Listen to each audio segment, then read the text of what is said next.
अस्सलाम वालेकुम। क्या हाल है आप लोगों का? आई होप सब ठीक होंगे। तो आज हम देखने जा रहे हैं जी 7 जुलाई को गोल्ड के एनालिसिस और कल के हमारे कौन कौन से एनालिसिस काम किए हैं और आज हमारे पास क्या लेवल हो सकते हैं वो भी सारा देखेंगे। और एक चीज़ मैं पहले ही क्लियर कर दूं कि भाई आज कोई भी फंडामेंटल इवेंट नहीं है, कोई न्यूज़ इवेंट नहीं है, तो सारा कुछ काम आपका आज टेक्निकली होगा। तो टेक्निकल के ऊपर रहते हुए मैं आपको एक चीज़ पहले यहाँ पे क्लियर कर दूँ, वो ये है कि कोई न्यूज़ ना होने की वजह से यहाँ पे मार्केट में रेंज रह सकते हैं या मैनिपुलेशन हो सकती है। मैनिपुलेशन के अकॉर्डिंग यहाँ पे क्या हो सकता है कि भाई ट्रैप ही मूव हो सकते हैं, ठीक है। तो अपना रिस्क नॉर्मल रखना ताकि आपको ज़्यादा लॉस ना हो। अब दूसरी चीज़ चलते हैं अभी अपने आज के एनालिसिस के ऊपर।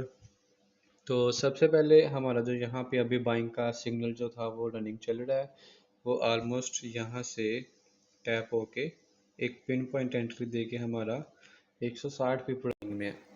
अब इसके अलावा अगर हम देखें तो भाई सेलिंग के और बाइंग के दोनों पर्सपेक्टिव में हम देखेंगे कि भाई कौन कौन से लेवल हो सकते हैं।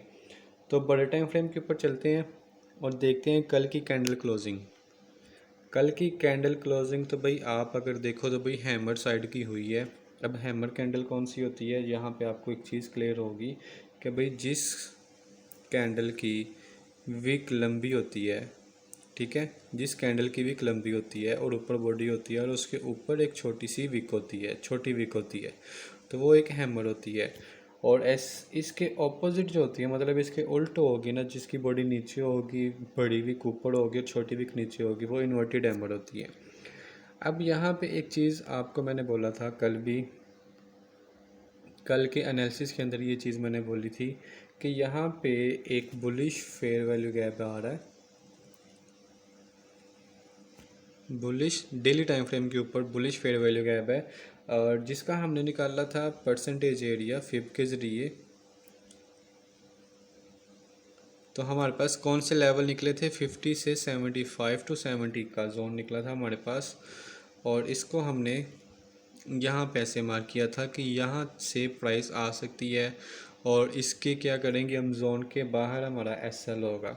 अब अगर यहाँ से एंट्री होती है हमारी 70 से, तो हमारा जोन के बाहर कितना बनता था, 25 पिप या तो 30 पिप का भी अगर जोन होता भाई, वो भी हमारे लिए सेफ़ था।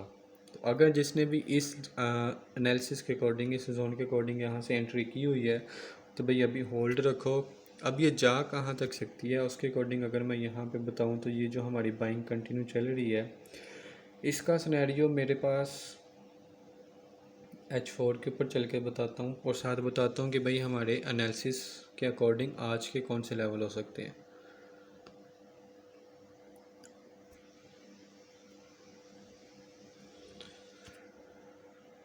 सबसे पहले अगर हम देखें तो भाई प्रीवियस डे में यहाँ से सेल आई थी, ठीक है, और हमने कल ही ये फिब लगाई थी और हमने बोला था कि भाई हमारे पास एक लेवल आ रहा है, जो कि यहाँ पे आपको मैं छोटे टाइम फ्रेम के ऊपर दिखाता हूँ, 30 मिनट आई थिंक, ये रहा। हमने उसको यहाँ पे रखा था कि हमारा यहाँ से सेल आएगा, ठीक है।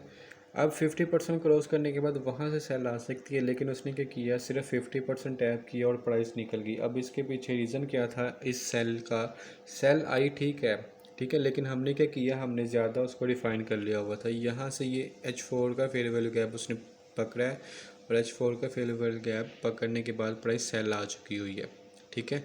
अब यहाँ से प्राइस अगर वापस उठती है, ठीक है, अगर प्राइस यहाँ से वापस उठती है, तो भाई हमारे पास एक ये फर्स्ट सिनेरियो बन सकता है फॉर सेलिंग। यहाँ से एग्जैक्ट अगर पिन पॉइंट की बात की जाए तो ये वाला हमारे पास एक पॉइंट बन सकता है। अब ये क्या है, ये IFVG है, प्रीवियसली इन्वर्स फेयरवेल गैप है। आप ये समझ लो कि ये पहले बुलिश था, अब दोबारा बेरिश में काम कर रहा है क्योंकि ये ब्रेक हो चुका हुआ है, ठीक है। तो अब यहाँ पे ये काम करता हुआ हमें नज़र आ सकता है।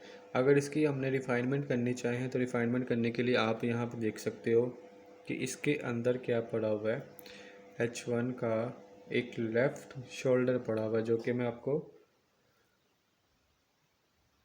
जस्ट अ मिनट,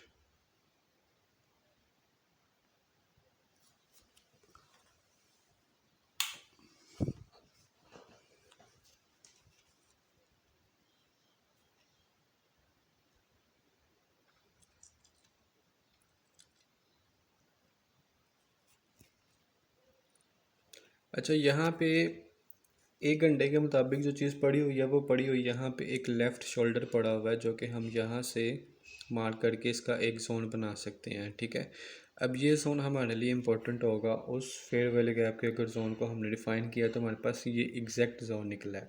ठीक है, लेकिन अगर यहाँ पे बात की जाए तो भाई ये एक रिस्की लेवल हो सकता है, बिकॉज इसके ऊपर एग्जैक्ट एक सेशन की लिक्विडिटी पड़ी हुई है जो कि एशियन सेशन की लिक्विडिटी है। यहाँ पे अगर हम देखें तो भाई हमारे पास एशियन सेशन की लिक्विडिटी है।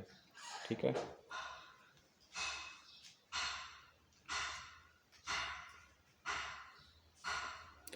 अब इसके बाद अगर मैं दूसरा लेवल आपको दिखाऊं तो भाई दूसरा जो सेफ़ लेवल है, सेफ़ लेवल हमारे पास एक ये वाली सेल है जो कि हमारी कल मिस हो चुकी हुई थी। अब यहाँ से भी अगेन हमें सेलिंग देखने को मिल सकती है, लेकिन अगर उससे भी पहले अगर मैं आपको दिखाना चाहूँ तो भाई हमारे पास एक लॉजिक वाइज मैं आपको बताता हूँ। यहाँ पे पहली चीज़ आप यहाँ पे देखो, इसने क्या किया है, प्रीवियसली एक सेशन की लिक्विडिटी ली हुई है।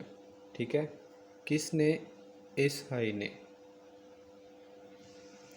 इस हाई ने क्या किया हुआ है, प्रीवियसली सेशन की लिक्विडिटी ली हुई है और इसने दोबारा से क्या किया है, अपने ही एक हाई की दोबारा लिक्विडिटी ली हुई है। मतलब कि ये हमारे पास एक स्ट्रॉन्ग हाई बन सकता है। और अगर मैं यहाँ पे बात करूँ तो भाई मेरे पास ये जो लिक्विडिटी है, ये सेशन की लिक्विडिटी, इस सेशन की लिक्विडिटी के बाद मेरे पास जो अगेन सेल जोन आ सकता है वो मेरे पास यहाँ से सेल जोन आ सकता है। जस्ट अ मिनट,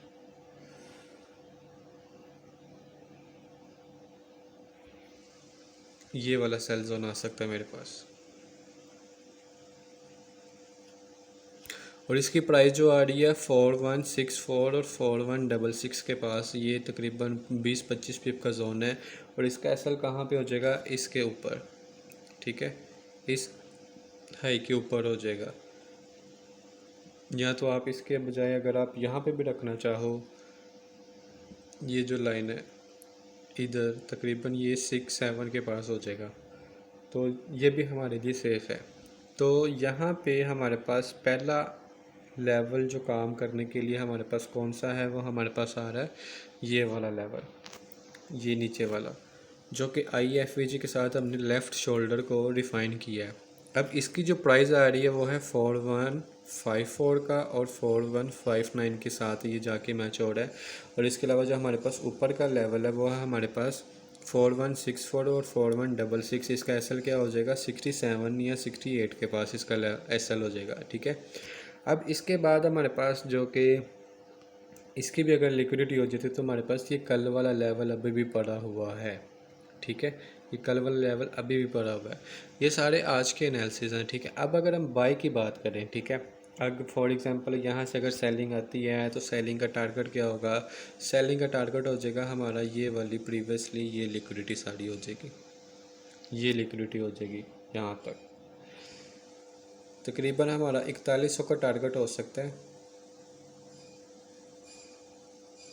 4100 तक हमारा टारगेट हो सकता है सेल का। और इसके बाद हम यहाँ से बाइंग कर सकते हैं, जो कि हमारे पास नीचे एक लेवल आ रहा है जो कि हमने कल भी रिफ़ाइन किया हुआ था डेली टाइम फ्रेम के ऊपर।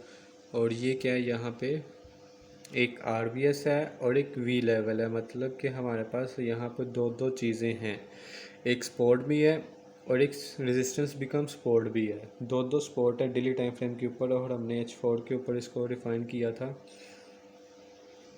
H4 के ऊपर भी वही चीज़ आ रही है और साथ फेयरवेल गैप भी आ रहा है। यहाँ पे मैंने आपको दिखाया था ये फेयरवेल गैप भी है और इसका इसकी हमने फिब भी लगा के देखी थी और वो भी यहाँ पे प्राइस आ रही थी इसी के लेवल के पास। ठीक है, तो यहाँ पे हमारा नेक्स्ट बाइंग जोन होगा। और इसके अकॉर्डिंग मैं थोड़ा सा अगर इसको रिफ़ाइन करना चाहूँ तो भाई एग्जैक्ट जो पिन पॉइंट हमारे पास एंट्री हो सकती है या तो एक प्रॉपर जोन हो सकता है, वो क्या हो सकता है, यहाँ से लेके यहाँ तक, जो कि हमारा नीचे वाला भी जो लेवल था, आप यहाँ तक एक प्रॉपर जोन बना सकते हो। अब इसके अंदर से हम बाइंग प्लान करेंगे, तो यहाँ से सेल, यहाँ तक बाय यहाँ से सेल किसी भी लेवल से सेल होती है तो भाई हमारा टारगेट यहाँ तक जा सकता है, जो कि 600-700 पिप है। और फिर अगेन यहाँ से बाइंग हो सकती है, और अगेन बाइंग की हमारी टारगेट जो होगी वो ऊपर की सारी लिक्विडिटी होगी। ये जितनी भी लिक्विडिटी है ये सारी लिक्विडिटी होगी, तकरीबन 1000-1200 पिप का हमारा टारगेट होगा। और हमारा ऊपर का जो डेली लेवल है वहाँ पे जाके हम इसको स्टॉप करेंगे, हमारा ये वाला टारगेट होगा। ठीक है, तो भाई ये है मेरा आज का प्लान। अब इसी प्लान के ऊपर मैं करूँगा काम इंशाल्लाह से। ठीक है, फर्स्ट सेल जोन हमारा जो आ रहा है वो आ रहा है 4154 4159 का, और दूसरा सेल जोन हमारा आ रहा है 4170 4174 का। और ये जो एक बीच में रिस्की लेवल बने हुए हैं वो है 4164 और 4166 का। ठीक है, और बाइंग के लेवल की अगर बात की जाए तो भाई ये डेली टाइम फ्रेम के ऊपर था हमारा, तो इस वजह से ये बड़ा जोन हो सकता है। ये है 4089 और 4072 का लेवल है हमारे पास। ठीक है, तो ये है आज का मेरा प्लान।